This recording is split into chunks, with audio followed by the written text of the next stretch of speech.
Okay, so after our closing entries, after we have posted all of our closing entries, we can prepare a post-closing trial balance. Now, where does it show up? We have our adjusted trial balance, okay.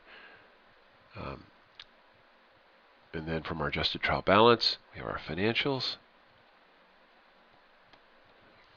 And then from our financials, we have closing entries.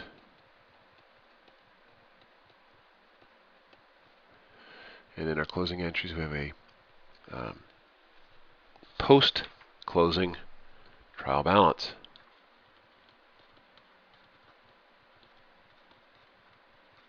Now, closing entries, we just talked about those, right? Financial statements. The adjusted trial balance. Closing entries, we take all of our revenue accounts, which have credit balances, and we end up debiting them to make them zero. We take all of our expense accounts. I'm only going to show one here. We take all of our expense accounts, which have debit balances, and let's use a different color pen. We credit them, so they have a zero balance.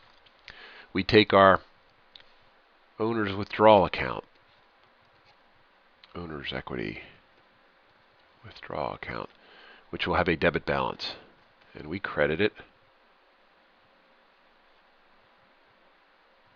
We credit it so that it has a zero balance, right? Let me just draw this like this. There we go. We credit it so that's a zero balance, and all this stuff gets summarized. Well, actually, it's not all this stuff.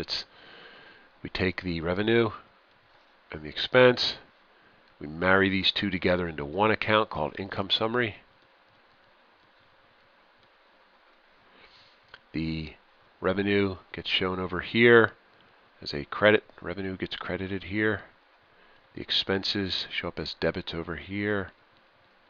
And the net of all this is a figure, which if revenues exceed expenses, we would have net income.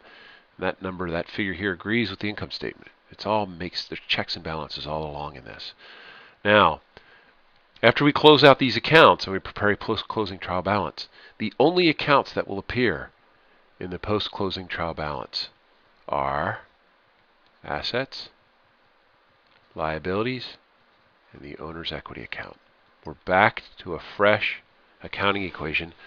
The post-closing trial balance does not have any revenue accounts or expense accounts or owner's withdrawal accounts. They have all been closed out. And that's the difference. What is the difference between an adjusted trial balance and a post-closing trial balance? An adjusted trial balance has asset accounts, has liability accounts, has owner equity accounts, has revenue accounts, has expense accounts.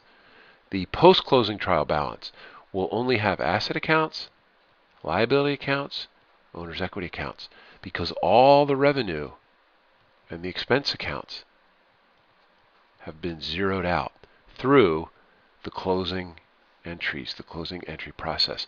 So we can start fresh and new going into the next period so that we have zero balances in our revenue expense accounts, so we can start the accounting cycle all over again. So just want to introduce what is a post-closing trial balance and how does it differ from an adjusted trial balance. Post-closing trial balance makes sense. It's post-closing, after the closing entries, and the closing entries are zeroing out income and expense accounts. So the post-closing trial balance only has asset, liability, and owner equity accounts. It does not have revenue accounts, and it does not have expense accounts because they have been zeroed out through the closing process. I'm going to do one more video just to introduce and discuss the idea of how we classify assets and liabilities between current assets and long-term. So I'll see you in the next video.